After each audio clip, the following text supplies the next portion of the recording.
ദൈവനാമത്തിന് മഹത്വം ഉണ്ടാകട്ടെ. മാർത്തോമ സുവിശേഷ സേവികാ സംഘം ഗുജറാത്ത് സെൻറ്റർ അഡ്വന്റ് ഡിവോഷൻ്റെ 13ാമത്തെ ദിവസത്തെ ചിന്തയ്ക്കായി ലഭിച്ചിരിക്കുന്ന വിഷയം A body prepared for me, ഒരു ശരീരം നീ എനിക്കായി ഒരുക്കിയിരിക്കുന്നു എന്നുള്ളതാണല്ലോ. അതിനാധാരമായ വേദഭാഗം എബ്രായ ലേഖനം 10-ാം അധ്യായം അതിൻ്റെ 5 മുതൽ 10 വരെയുള്ള വാക്യങ്ങളാണ്. Hebrews chapter 10 versus 5-10. ഈ വേദഭാഗം നാം വായിക്കുമ്പോൾ പഴയ നിയമ യാഗങ്ങളുടെയും വഴിപാടുകളുടെയും ഒരു പൂർത്തീകരണം യേശുക്രിസ്തുവിൻ്റെ കാൽവറി ക്രൂശിലെ യാഗത്താൽ നമുക്ക് ലഭ്യമായിരിക്കുന്നതായി കാണാൻ കഴിയും. പഴയ നിയമ ബലിയർപ്പണങ്ങളും യാഗങ്ങളും ഒരു പരിപൂർണ പാപമോചനം ഇസ്രായേൽ മക്കൾക്ക് നൽകിയിരുന്നില്ലെന്ന് മാത്രമല്ല, ആണ്ടുതോറുമുള്ള അവരുടെ ബലിയർപ്പണം പാപത്തെക്കുറിച്ചുള്ള ഒരു ഓർമ്മപ്പെടുത്തൽ കൂടിയായിരുന്നു. എബ്രായർ 10-4 വാക്യത്തിൽ ഇപ്രകാരം പറയുന്നു: കാളകളുടെയും ആട്ടുകൊറ്റന്മാരുടെയും രക്തത്തിന് പാപങ്ങളെ നീക്കുവാൻ കഴിയുന്നതല്ല. 51-ാം സങ്കീർത്തനം ദാവീദിന്റെ അനുതാപത്തിന്റെ സങ്കീർത്തനമാണല്ലോ. അതിൻ്റെ 16-ാം വാക്യത്തിൽ ദാവീദ് ഇപ്രകാരം പറയുന്നു: ഹനനയാഗം നീ ഇച്ഛിക്കുന്നില്ല, അല്ലെങ്കിൽ ഞാൻ അർപ്പിക്കുമായിരുന്നു. ഹോമയാഗത്തിൽ നിനക്ക് പ്രസാദവുമില്ല. ഇതിൽ നിന്നെല്ലാം മനസ്സിലാക്കാൻ സാധിക്കുന്നത് പഴയ നിയമകാലത്തെ വഴിപാടുകളും യാഗങ്ങളും വെറും ആചാരങ്ങൾ മാത്രമാണ് അതിന് പൂർണ്ണ സമാധാനം നൽകാൻ കഴിയുന്നതായിരുന്നില്ല.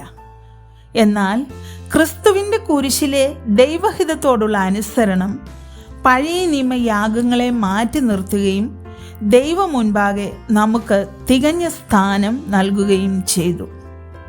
യേശു ക്രിസ്തു ഒരിക്കലായി കഴിച്ച ശരീരയാഗത്താൽ നാം വിശുദ്ധീകരിക്കപ്പെട്ടിരിക്കുന്നു.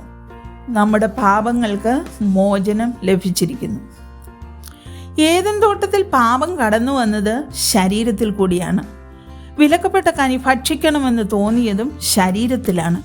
ഈ ശരീരമാണ് വീണ്ടെടുക്കപ്പെടേണ്ടത്. അത് നമുക്ക് ക്രിസ്തുവിൻ്റെ ശരീരത്തിൽ കൂടി ലഭിച്ചിരിക്കുന്നു.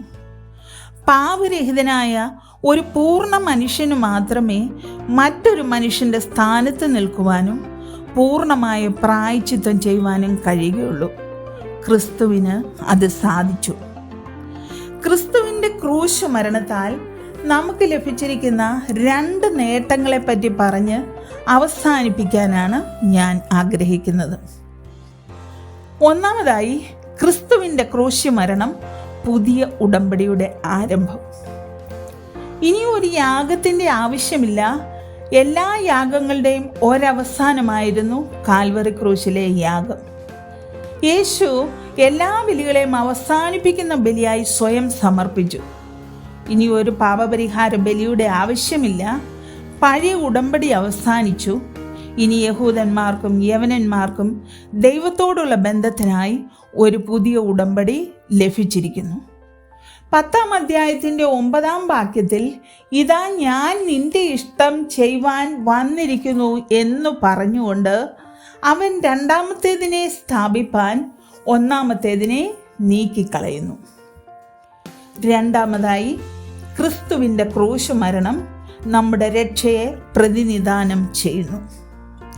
ഈ അധ്യായത്തിൻ്റെ 7-ാം വാക്യത്തിൽ ഇപ്രകാരം എഴുതിയിരിക്കുന്നു: ദൈവമേ, നിന്റെ ഇഷ്ടം ചെയ്യുവാൻ ഞാൻ വരുന്നു. ദൈവത്തിൻ്റെ ഇഷ്ടം യേശു ചെയ്ത് തന്നെ തന്നെ അന്തിമ ബലിയായി സമർപ്പിച്ച് നമുക്ക് രക്ഷ നേടിത്തന്നിരിക്കുന്നു.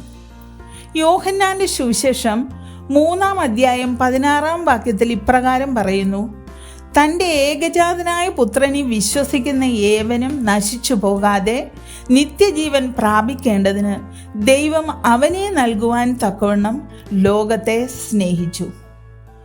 അവൻ നമുക്ക് വേണ്ടി ചെയ്ത രക്ഷാകർമ്മത്തിൽ വിശ്വാസമുള്ളവർ രക്ഷയിൽ ഉറപ്പുള്ളവരാണ്.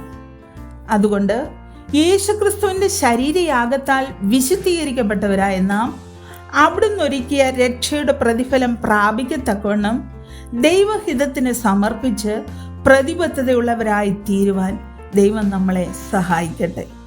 ഈ വചനങ്ങളാൽ ദൈവം നമ്മെ അനുഗ്രഹിക്കുമാറാകട്ടെ.